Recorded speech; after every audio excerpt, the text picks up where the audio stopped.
kepada kebinasaan. Ada kalimat dalam Tanbihul Ghafilin, waqala al-hamidul lafaf idza aradallaha lakamrati aqabahu bi thalathi asya. Awaluha yarzuquhul ilmu wa yamna'uhu an amalil ulama, wasani yarzuquhu suhbatal salihin wa yamna'u an ma'rifati huquqihi, wathalith yaftahu alaihi abwabat ta'ati wa yamna'u min ikhlasil amal. Di sini dalam perjalanan hidup kadang kita merasa sedang berada dalam jalan kebaikan. Kita belajar, berkumpul dengan orang soleh, bahkan sibuk dalam berbagai ibadah. Tapi ada perkara halus, amat halus, sangat halus sekali, yang justru bisa menjadi tanda bahwa kita sedang dijauhkan dari Allah tanpa kita sadari. Apa itu? Hamif Al-Afaf dikatakan pernah mengingatkan sebuah kalimat yang sangat dalam maknanya. Pertama, apabila Allah menghendaki kebinasaan seseorang, dia mengujinya itu dengan 3 hal. Bukan dengan musibah besar, bukan. Bukan musibah besar. Bukan dengan kesulitan hidup yang tampak, bukan. Nih, banyak gak di antara saya sih nggak sulit, hidup saya cukup dan segala macam. Hati-hati.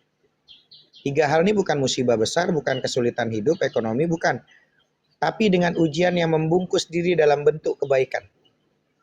Ujian yang paling ditakuti oleh hati yang ingin selamat.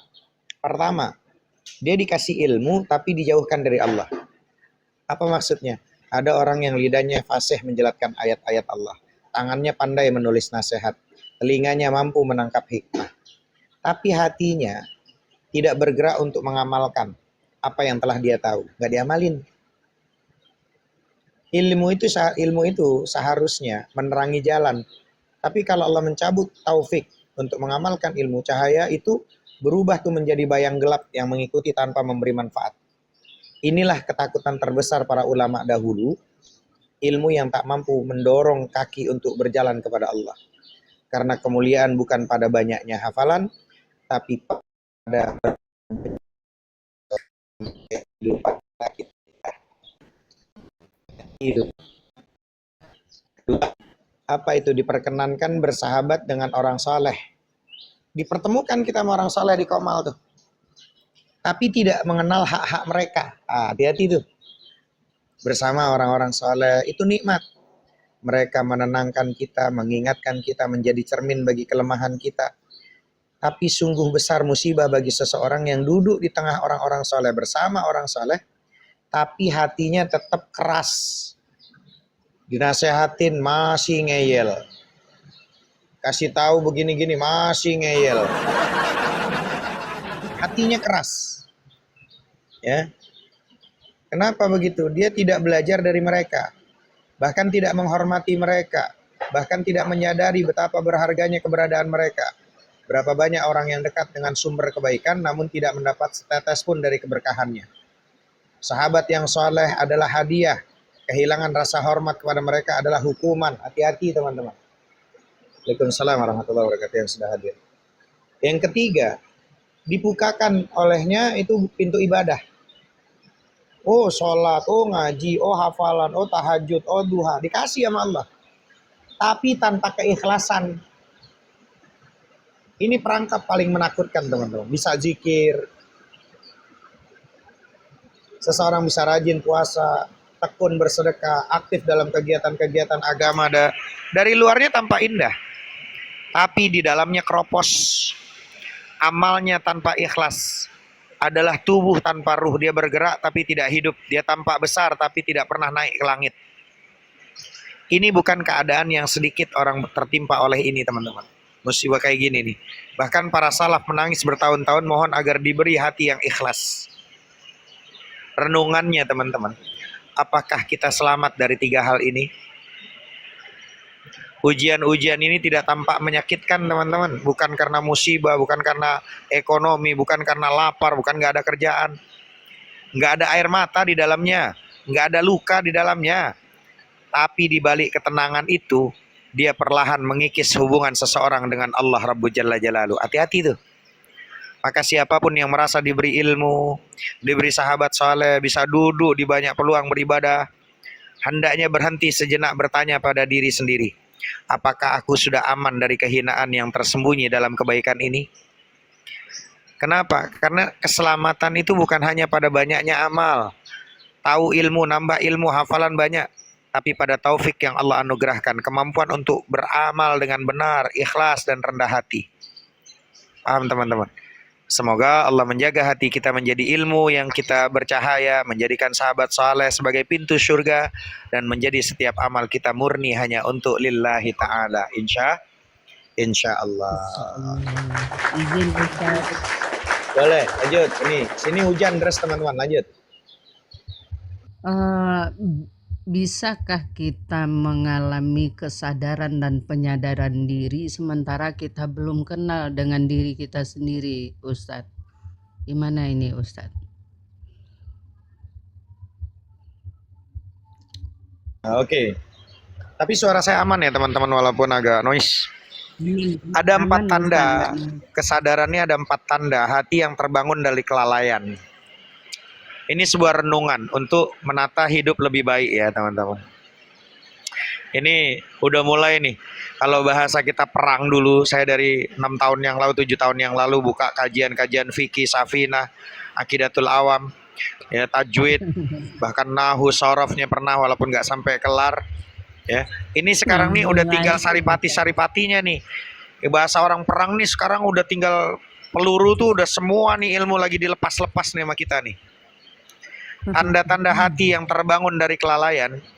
Ini sebuah renungan untuk menata kehidupan. Fayambaghi lil aqili ayyantabiha minal ghaflah. Maka seyogianya bagi orang yang berakal untuk sadar dari kelalaian. Wa alamatu intibahi arba'atu asya. Dan tanda-tanda kesadaran itu ada 4. Al-awwal, apa itu yang pertama? Ayyudabbirul umurat dunya biqanaati wa taswifi wasad wastat wa taswifi. Pertama, mengatur urusan dunia dengan qanaah, enggak terburu-buru, bersikap cukup, tidak tamak serta tidak tergesa-gesa dalam urusan dunia. Jadi kalau tentang urusan dunia ya udah saya udah ikhtiar, udah usaha, enggak pernah dipusingin. Saya udah usaha, bismillah tawakkaltu 'alallah. Itu namanya dia kesadaran tuh. Berapa banyak di antara kita itu, waduh nanti ini gimana, ini harus kelar nih. Oh, jadi kayaknya kelar tuh karena ikhtiar kita. Artinya kita masih belum yakin sama Allah. Kita masih yakin sama Tuhannya diri kita. Ikhtiarnya kita, itu salah tuh. Ya, wasani ayyadabbiral umurul akhirah bil hirsi wat ta'jili. Ya. Yang kedua nih, mengatur urusan akhirat dengan semangat dan segera bersungguh-sungguh serta mempercepat amal kebaikan. Jadi kalau untuk urusan akhirat seakan-akan udah kita percepat, tapi kalau urusan dunia udah ikhtiar ya sudah. Bahkan kalau perlu sholat itu ya adalah yang utama.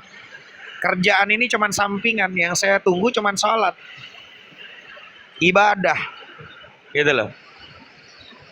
Nah ibadah itu bukan cuman sholat doang. Kalau kerja niat ibadah, kelar urusan dunia, udah gak terlampau pusing. Ada urusan yang belum kita kelar, ada lagi masalah ini yang belum kelar. Kita sadar, tugas kita hanya ikhtiar usaha. Jangan menuhankan, wah ntar, yang penting saya udah begini nih, kayaknya nanti udah berhasil belum. Ada ketakutan-ketakutan tersendiri itu. Waalaikumsalam warahmatullahi wabarakatuh yang udah hadir. Ya, hati-hati itu teman-teman. Wasalisu ayyadabbirul umurat dini bil ilmi wal ijtihadi.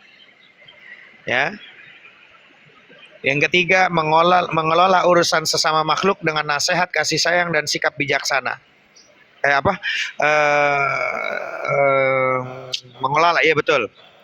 Jadi di situ mengatur urusan agama dengan ilmu dan kesungguhan. Urusan agama dengan ilmu. Jadi kalau ada hal-hal ibadah ya pakai ilmu, semuanya harus pakai ilmu. Paham ya? Urusan apapun, ayadabbiral umurat dunya bil ilmi wal ijtihadi. Ya. Mengurus urusan agamanya ini, ngatur urusan agama dengan ilmu dan kesungguhan, belajar dengan benar-benar beramal dan tekun. Lalu yang keempat itu ayadabbiral umural khalqi ya bin nasihati wal muwaddati wal mudarati. Apa itu mengatur, mengelola urusan sesama makhluk dengan nasihat, kasih sayang, sikap bijaksana, memberi kebaikan tulus, mampu bermuamalah dengan cara yang lembut. Hal-hal yang sederhana nih. Jadi dalam kesibukan hidup ini kita sering berjalan tanpa sadar kan? Betul nggak? Menjalani hari-hari seperti air yang terus ngalir tanpa arah. Padahal orang berakal itu, kata para ulama, bukan yang sekedar hidup, tapi yang terjaga dari kelalaiannya. Hati yang sadar melihat dunia dengan jernih, memahami akhirat dengan serius, memegang agama dengan teguh, dan memperlakukan sesama dengan kasih sayang. Maka para orang-orang bijak mengatakan kesadaran sejati memiliki 4 tanda. Nah, keempatnya bagaikan cahaya yang menuntun kita kembali kepada jalan yang diridhai Sang Pencipta, yaitu Allah. Pertama, menata urusan dunia dengan qanaah. Ada keindahan dalam merasa cukup, teman-teman. Dunia memang menawarkan banyak hal, tapi hati yang sadar tahu kapan harus berkata cukup, ini sudah cukup untukku. Nah, qanaah itu menjaga jiwa dari kerakusan. Sedangkan tidak tergesa-gesa membuat kita lebih tenang menapaki kehidupan. Bukan berarti berhenti berusaha, bukan. Tapi memahami bahwa yang terbaik sudah Allah tetapkan. Saat dunia menjadi sekedar ladang, bukan tujuan, hidup terasa tuh lebih ringan, teman-teman. Yang kedua, menyambut urusan akhirat dengan semangat dan segera. Kalau di dunia ini sering membuat kita menunda, akhirat justru harus kita dahulukan. Kebaikan tidak menunggu, pahala tidak datang pada mereka yang ragu, teman-teman. Maka kesadaran hati terlihat saat seseorang ingin segera memperbaiki salatnya, menambah amalnya, membersihkan lisannya, meminta maaf kepada orang-orang yang hatinya pernah ia lukai, orang yang sadar tahu bahwa akhirat lebih dekat dari detak jantungnya sendiri, teman-teman. Paham ya, teman-teman? Ini pelajaran nih. Nah, yang ketiga, menguatkan agama dengan ilmu. Ya, dan juga kesungguhan. Agama tidak bisa hanya dipegang dengan semangat saja. Dia butuh ilmu agar langkah tidak tersesat, dan butuh kesungguhan agar amal tidak terputus. Belajar satu ayat, memahami satu hukum, memperbaiki satu kebiasaan, semuanya adalah tanda hati yang terbangun. Sadar, orang yang sadar selalu ingin menjadi lebih baik dari hari-hari yang lalu. Hari ini harus lebih baik daripada hari kemarin. Itu orang yang sadar tuh. Nah, yang keempat, memperlakukan sesama dengan nasihat, kasih sayang, kearifan. Nah, kesadaran tidak berhenti pada diri sendiri. Dia memancar pada orang di sekitar, keluarga, teman, tetangga, bahkan orang yang kita temui sebentar aja di perjalanan. Dengan memberi nasihat yang lembut, menyebarkan kasih sayang, bersikap bijaksana, hidup tidak menjadi sumber kebaikan bagi orang banyak. Ya, itu sumber kebaikan. Harusnya hidup kita menjadi sumber kebaikan bagi banyak orang baik yang baru dikenal, ketemu di jalan. Sebab hati yang sadar bukan hanya ingin selamat sendirian, dia ingin orang lain ikut merasakan ketenangan yang sama. Penutupnya dari saya, teman-teman, sadar itu anugerah, menjaga itu adalah perjuangan. Nah, hidup ini terlalu singkat untuk dijalani dalam keadaan lalai, teman-teman. Setiap napas adalah kesempatan untuk kembali kepada Allah dengan cara yang lebih tenang, lebih lembut, dan lebih bermakna.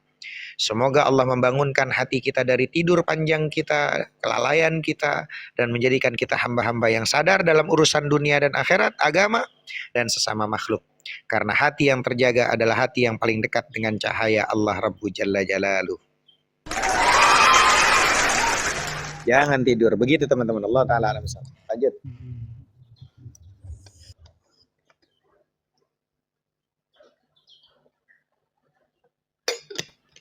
Ya Allah, nyampe habis, udah hujan, anget-anget hilang pula, ini angetnya nggak ada. Aduh. Malah ada yang nanya lagi, nanya sepatunya Ustadz, nggak ganti-ganti Ustadz. Gimana supaya bisa ganti?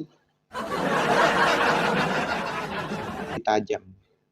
Banyak orang mengatakan bahwa perempuan tuh memiliki naluri ke-6 tuh. Itu kalau dulu di pondok itu. Ya.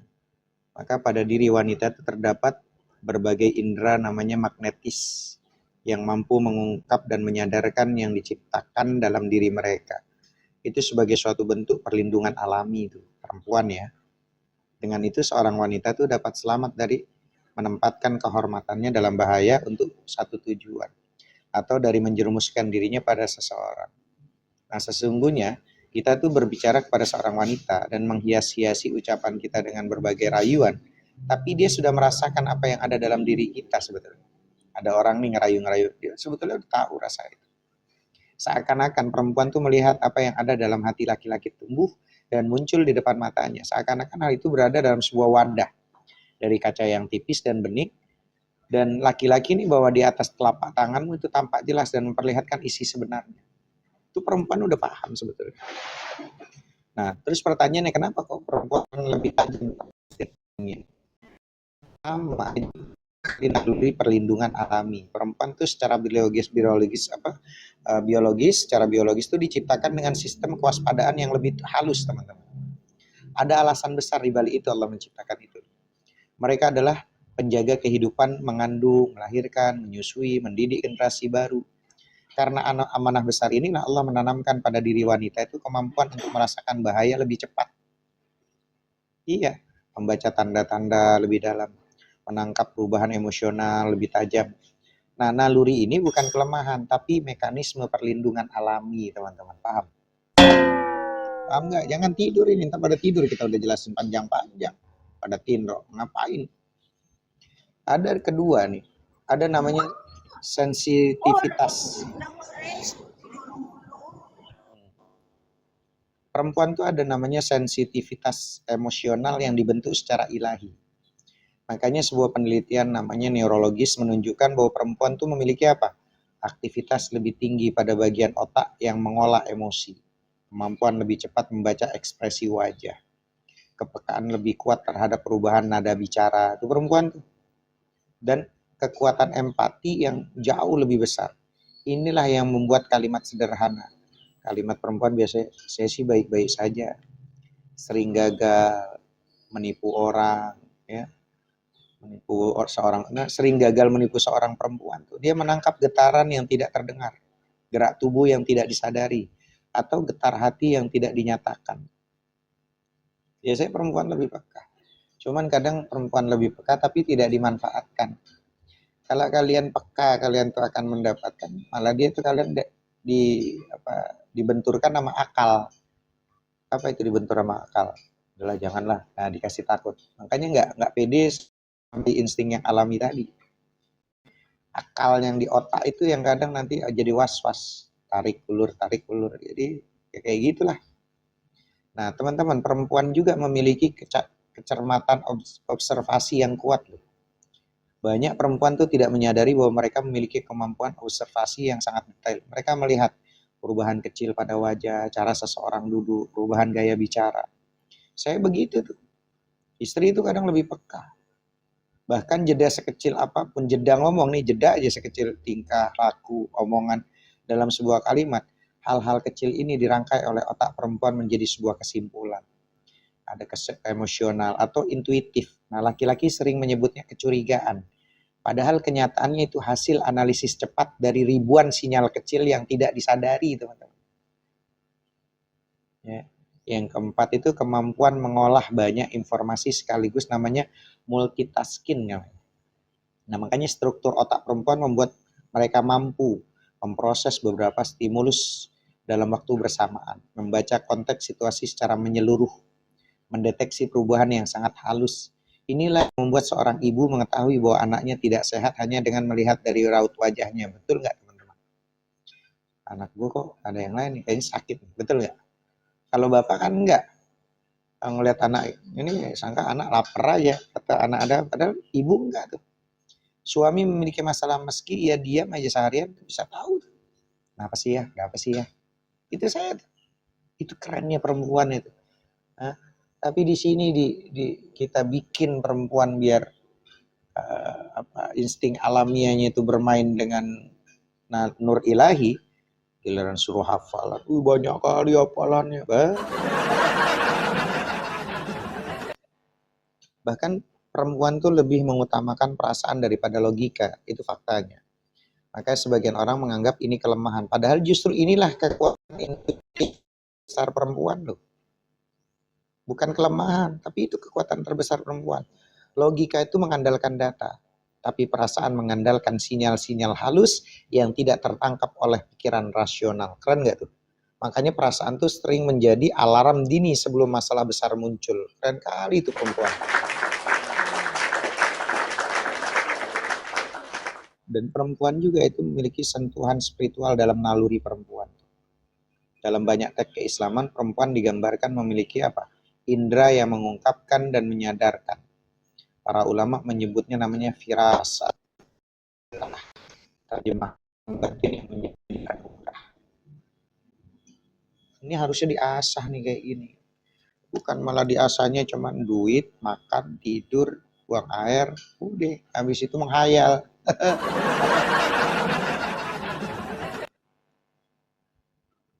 Nggak bahaya tah. Oi perempuan, mana perempuan? Oi perempuan, gue kayak encus gue manggil perempuan. Oi.